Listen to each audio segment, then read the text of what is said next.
আমি হেলেনা রায়হান ক্লাসভেল থেকে তোমাদের সকলকে জানাই স্বাগত। আমি এসএসসি 25 স্টুডেন্টদের একটা কথা বলতে চাই। তোমরা এই মুহূর্তে অনেকে একটু ঘাবড়ে আছো, সব কিছু পড়ার ট্রাই করছো, কোনটা রেখে কোনটা পড়বে, হয়তো একবার এই বই ধরছো, একবার ওই বই ধরছো, পুরোটা বই রিভিশন দেওয়ার চেষ্টা করছো। আমি বলবো এটা একটা চরম বোকামি। এই মুহূর্তে এসে তুমি কি পড়বে সেটা ডিসাইড না করে তুমি কি পড়বে না সেটা তুমি যদি বুঝতে পারো, তাহলে তুমি নিশ্চিতভাবেই তোমার লক্ষ্যে পৌঁছাতে পারবে। ধরো তোমার লক্ষ্য A+, ধরছি তোমার লক্ষ্য A, বা যেটাই তুমি পেতে চাও, GPA 5, GPA 4, কেউ হয়তো পাশ করলেই হ্যাপি। যার যার লক্ষ্য অনুযায়ী তুমি যদি পৌঁছাইতে চাও, যার যার লক্ষ্যে সে পৌঁছাইতে চাও, তুমি কি পড়বে না এই মুহূর্তে সেটা বাদ দিবে। তা আমি তোমাকে বলবো তুমি কি পড়বে না সেটা আজকে আমি তোমাকে বলবো। এই ব্যাপারে একটা গুছানো প্রিপারেশন তুমি নিতে পারবে আমার এই ভিডিও থেকে। তার আগে আমি তোমাদেরকে বলি, যারা আমাদের কোর্সে কোনো কারণে ভর্তি হতে পারো নাই, বা আগে এমনি আমার ভিডিও দেখো, বা কোর্স ফি বেশি মনে হয়েছিল, এই মুহূর্তে তারা ভর্তি হতে পারবে। মাত্র 1020 টাকায় আমরা ঈদ অফার দিয়েছি তোমাদেরকে। অর্থাৎ 1020 টাকায় তুমি 7টি বিষয় পেয়ে যাচ্ছ, গোছানো একটা প্রিপারেশন নিতে পারবে। তুমি বলতে পারো ম্যাম আমি এই মুহূর্তে ভর্তি হয়ে কী করব, আমি তোমাকে বলবো তুমি কি করতে পারো এবং কি কি বাদ দিবে। এটা যদি তুমি বুঝো, এই ভিডিও থেকে তুমি বুঝতে পারবা, তাহলে তুমি বুঝবো আমাদের কোর্সে ভর্তি হলে তোমার কী লাভ। যেমন ধরো আমি বলি, আমার এই বইটা যারা প্রথম থেকে আমার সাথে আছে ম্যাথের, এই বইটার মধ্যে 900 সৃজনশীল আছে, 2500 MCQ আছে। যারা শুরু থেকে ছিল তারা সবই করেছে, কিন্তু এই মুহূর্তে এসে যদি আমি তোমাকে একই জিনিস সাজেস্ট করি, তুমি 900 সৃজনশীল করবা, 2500 MCQ করবা, এটা একটা বোকামি হবে চরম। আমিও বোকা, তুমিও বোকা, কারণ এই মুহূর্তে এসে এটা সম্ভব না। তাহলে এই মুহূর্তে তোমার সম্ভব কি এই 2500 থেকে তুমি ছাঁটাই করবে? তাহলে তুমি তো পারছো না, ছাঁটাই কে করে দিবে? আমি করে দিব। অলরেডি আমি সেটা করে রেখেছি। যেমন আমাদের এই কোর্সে যদি আমি তোমাকে একটু দেখাই, এই জায়গাটায় ম্যাথ টেস্ট কোর্স, এটার মধ্যে যদি তুমি ফিচার্ডে ঢুকো, তুমি দেখবা আমি তোমাদের জন্য 150টা MCQ টাইপ বাছাই করে রেখেছি, সেরা 150টা MCQ টাইপ। ঠিক আছে, দুই একটা বাড়তি দিয়েছি তোমাকে প্র্যাকটিস করার জন্য। যদি মনে করো যে না প্র্যাকটিস করবে না, শুধু টাইপগুলোই করবে, মেন অঙ্কগুলো করে যদি বুঝে যাও, তাহলে আর কোনো সমস্যা নেই। কারণ দেখো 2500 থেকে 150-এ নেমে এসেছি, তার মানে কি বাদ দিয়েছি সেটা বুঝতে পেরেছো। এখন তুমি বলতে পারো আমি 150টা থেকে কি কমন আসবে? ইনশাল্লাহ আসবে, 100%। তুমি লিখিত দিব তোমাকে আসবে। ওই বেসিক ক্লিয়ার করাইছি ভিডিওগুলো, ঠিক আছে। তুমি বলতে পারো ম্যাম আমি তো বেসিক পারি না। এখানে আমি বেসিক করাইছি দেখেই আমার এখানে 20টা রেকর্ড ক্লাস হয়েছে, নাইলে আমার 20টা হইতো না, হয়তো 7-8টা ক্লাস হইতো। যেহেতু আমি বেসিক সহ আলোচনা করেছি, ইভেন MCQ প্রত্যেকটা আমি নিজে ভেঙে বুঝায় করাই দিছি, সেই জন্য একটু 20টা রেকর্ড ক্লাস, আধা ঘন্টার করে একটা ক্লাস। জাস্ট টানা যদি 1 থেকে 1.5 দিন সময় দাও, তুমি MCQতে জাস্ট আমি কি বলবো, মানে 30-এ 30ই তুমি পাবা। তুমি মানে পরীক্ষা দিয়ে এসে মিলাইও আমার সাথে বইলো, এই যে দেখো 14-15, এই যে দেখো পার্টগুলো দেখেছো, এই যে দেখো একটা করে সিরিয়ালি, এই যে 20 পর্যন্ত, ঠিক আছে, লাস্ট পার্ট। এইগুলো ক্যালকুলেটার হ্যাক দেখিয়েছি কিভাবে দ্রুততম সময় MCQগুলো কভার করবা। তার মানে কি বাদ দিবা এটা বুঝতে পেরেছো। তারপরে যেমন আমি তোমাকে আরেকটা বিষয় দেখাই, বাংলা হিউজ MCQ, প্রায় আমার এই বইয়ের মধ্যেই আছে 1500 MCQ। তুমি তো এগুলো এখন করতে পারবে না, সারাটা বই এখন পড়া সম্ভব না। আমারই 10টা রেকর্ড ক্লাস আছে, এই মুহূর্তে আমি বলবো তোমার করতে পারবে না তুমি। তাহলে তুমি কি করবা, আমাদের এই গ্রুপটাতে ঢুকলে, বাংলা সেকেন্ড পেপার এখানে ঢুকলে, তুমি এই যে বাংলা দ্বিতীয় পত্র ফিচার্টে গেলে সকল ক্লাসের লিঙ্ক, তারপরে তুমি এখানে দেখবা যে একটা শর্ট নোট আছে, জেপিজি PDF দুইটাই আছে।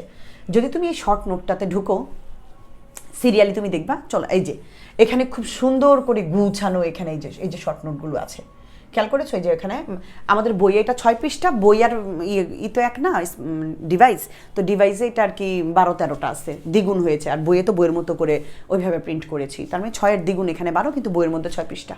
Just enough. এই 6টা পৃষ্ঠা যদি তুমি পড়তে পারো, তুমি লিখে নিও। গত বছরের স্টুডেন্টরাও সেম কাজ করছে। এত উপকারী এটা থেকে, তুমি অনেক তুমি 22 থেকে 25 MCQ কমন পাবার যদি আমার ক্লাসগুলো করতে পারো। 10টা ক্লাস বাংলা দ্বিতীয় পত্র পরীক্ষা তো অনেক পরে হবে, তুমি বই পড়ার দরকার নেই। আমি বইটাকে টোটাল গুছাইয়া ক্লাস সহ এভরিথিং উদাহরণ দিয়ে আলোচনা করে এখানে গুছাই দিছি, এনাফ। তার মানে এটা হচ্ছে কি বাদ দিবে, বুঝতে পেরেছো তো? তার মানে তুমি না পারলেই যে পারে তার সাহায্য নাও, সঠিক কাউকে খুঁজে বের করো, ঠিক আছে। এখন যদি আমি তোমাকে আরেকটা জিনিস দেখাই, যেমন ধরো গণিতের, ইংলিশের রিয়ারেঞ্জ, 100-150 রিয়ারেঞ্জ মনেও রাখতে পারো না, আমি তোমাদের জন্য গুছিয়ে দিয়েছি। কি বাদ দিবে দেখো, আমি তোমাদেরকে ইংলিশটা রেখেছি, কিন্তু বাংলাটা আমি গুছাই দিছি। বাংলায় যে অর্থগুলো টোটাল আমি এটা সিরিয়াল মেনটেন করেছি। ফ্রান্সের রাজা নেপোলিয়ন ছিলেন একজন মহান বীর, এটা সিরিয়ালি সাজানো আছে। বাংলা পারলেই আমরা ইংলিশ পারি, আমরা তো বাঙালি, আমাদের বাংলা মনে থাকে, গল্প মনে থাকে, কিচ্ছা মনে থাকে, কাহিনী মনে থাকে। সো এটা একটা কাহিনীর মতো করে পড়বো, সব অর্থ দরকার নেই। দেখো ফ্রান্সের রাজা নেপোলিয়ন কথাটা কোথায় আছে, এটা যদি আমি জানি, গল্পটা জানি, জাস্ট তার নামটা ধরে এটাই প্রথমে হবে। তাহলে Napoleon, the king of France, was a great hero. শেষ প্রথম লাইন, অনেক যুদ্ধে জয়ী হয়েছিলেন এবং ইউরোপের অনেক দেশ তিনি জয় করেছেন। ইউরোপ কথাটা কোথায় আছে? এই যে ইউরোপ, পেয়ে গেছি। দরকার নাই তো আমার সব, আমি যেইটুকু জানি সেইটুকুকে ফোকাস করি, আমি কিন্তু একদিন খুঁজে পেতে পারি। ঠিক আছে, একদিন তিনি সমুদ্রের তীর ঘেঁষে হাঁটছিলেন। চলো ওয়ান ডে, একদিন মানে কি, এই যে ওয়ান ডে দিয়ে আমি ধরে নিলাম এটা 3 নম্বর। হঠাৎ মানে সাডেনলি 4 নম্বর। ঠিক আছে, দেখেছো আমি কিভাবে করতেছি? একটি ইংরেজ বালক, দ্য বয়, এই যে অ্যান ইংলিশ বয়। আর দরকার নাই, জাস্ট কিছু কিছু ধরে ধরে আমি কিভাবে যাচ্ছি। বাংলা গল্পটা জানো, ওটা ধরে ধরে একটা ওয়ার্ড জানলেও তুমি লাইন মিলাই দিতে পারবা। এটা হচ্ছে স্মার্ট ওয়ার্ক বাবা, এটাকে বলে গুছানো, এটাকে বলে কি বাদ দিয়ে দিচ্ছ, কিভাবে পড়ছো। সো এইভাবে তোমাকে পড়তে হবে। তুমি যদি এইভাবে না পড়ো, তুমি তোমার লক্ষ্যে পৌঁছাইতে পারবা না। আমি যথাসাধ্য ট্রাই করেছি, আমার বাচ্চারা আলহামদুলিল্লাহ, আমার সাথে যারা আছে তারা জানে আমি কতটা ডেডিকেটেড, আমি কতটা আন্তরিক তাদের জন্য ক্লাস দিচ্ছি। যেমন আমি যদি তোমাকে একটু দেখাই, এই যে ম্যাথের ক্লাসগুলো, হ্যাঁ, এই যে আমি দেখাচ্ছি এখানে যে সেম জিনিসগুলো আর কি, আমি কীভাবে টাইপগুলো দিয়েছি, একটারে 2-3টা করে টাইপ দিয়েছি প্র্যাকটিস করার জন্য। আমি যদি তোমাকে একটু এটাতে গ্রাফ অ্যান্ড চার্ট দেখাই, কত সুন্দর করে আমি ক্লাস ইউটিউবে আমি যেটা দিয়েছি সেটা অর্ধেক, আর আমাদের কোর্সে পুরাটা আছে। এই যেগুলো আমি কত সুন্দর করে স্মার্ট ওয়ার্কের মাধ্যমে এগুলো করেছি, হ্যাঁ, আমি নিজে সাজিয়ে দিয়েছি, প্রত্যেকটা দিয়ে দেখাই দিছি, ব্যতিক্রমগুলো প্র্যাকটিস করাই দিছি। সো তুমি কেন পারবে না? আমি যদি তোমাকে একটা বিজিএসের ক্লাস দেখাই, দেখো আমি কীভাবে পিডিএফ তৈরি করেছি, জাস্ট একটু যদি তুমি দেখো এখান থেকে, তাহলে তুমি বুঝতে পারবা। এই যে দেখো বিজিএস চ্যাপ্টার 7 আমি তোমাকে একটু দেখাচ্ছি। এই যে দেখো, দেখেছো? এটা হচ্ছে বাংলাদেশের সরকারের বিভাগসমূহ, আইন বিভাগ, বিচার বিভাগ, শাসন বিভাগ, এভাবে করে প্রত্যেকটা এই অধ্যায়টাকে টোটাল বিভিন্ন ছকের মাধ্যমে সুন্দর করে সাজিয়েছি, ক্লাসে বুঝাই দিছি, প্রশ্নসহ সমাধান করে দিছি। আইন বিভাগ, বিচার বিভাগ, শাসন বিভাগ থেকে সৃজনশীল আছে, এটা দেওয়ার পরে এখানে এই যে এরকম 12টা করে দিয়েছি। দেওয়ার পরে সাথে তোমার সৃজনশীল কিভাবে আসতে পারে কয়েকটা সৃজনশীল দিয়ে বুঝাই দিছি। দেখো বাংলাদেশ সরকারের বিভাগসমূহ, দুর্ঘটনা কবলিত বাস চালককে থানায় ধরে আনা হয়, বাস চালকের যাবজ্জীবন শাস্তি প্রদান, জাতীয় সংসদে বাস চালকদের শাস্তি যাবজ্জীবনের পরিবর্তে মৃত্যুদণ্ডাদেশ করা। এখানে প্রশ্নে বলেছে উদ্দীপকের ওয়াই সরকারের কোন বিভাগ? আচ্ছা বাবা, বাস চালকের যাবজ্জীবন শাস্তি প্রদান ব্যাপারটা কে করে? শাস্তি কে দেয়?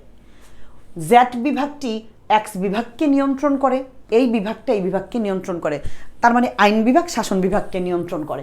তাহলে এটা হচ্ছে আইন, এটা হচ্ছে শাসন, এটা হচ্ছে বিচার। এবার যদি তুমি চিনতে পারো কোনটা কোন বিভাগ, এই যে তোমাকে এই মাত্রই তো শিখাইলাম এখানে এই যে ছকটা, এবার বিচার বিভাগ গয়, তাহলে গয়ের বিচার বিভাগের এই যে ঘটনাগুলো তুমি পুরো এখানে তুলে দিবা। বিচার বিভাগের আমি চিনতে পারি, তোমার প্রশ্নটা ভেবে সমাধান করবে যেটা বিচার বিভাগকে ইঙ্গিত করা হয়েছে। এবার বিচার বিভাগের তুমি কি কি জানো। আর ঘতে তোমাকে গিয়ে বলেছে আইন বিভাগ শাসন বিভাগকে এই যে জাতীয় সংসদ কর্তৃক শাসন বিভাগ নিয়ন্ত্রণ পদ্ধতি, এই যে এই জাস্ট এগুলো একটু পল্লিত হয়ে যায়। কেন তুমি পারবে না? সারাটা বই দরকার নেই, আমি তোমার জন্য গুছিয়ে রেডি করে রেখেছি।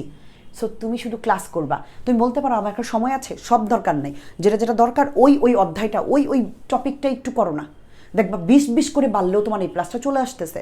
এটা অবশ্যই যারা কিছুই পারে না তাদের জন্য না, যারা অলরেডি পড়াশোনা করেছে 40-50-এর একটা প্রিপারেশন নিয়ে ফেলছে, পারে 50-60 পায় আর একটু এ প্লাসের স্বপ্ন দেখে, তারা অবশ্যই নিতে পারে।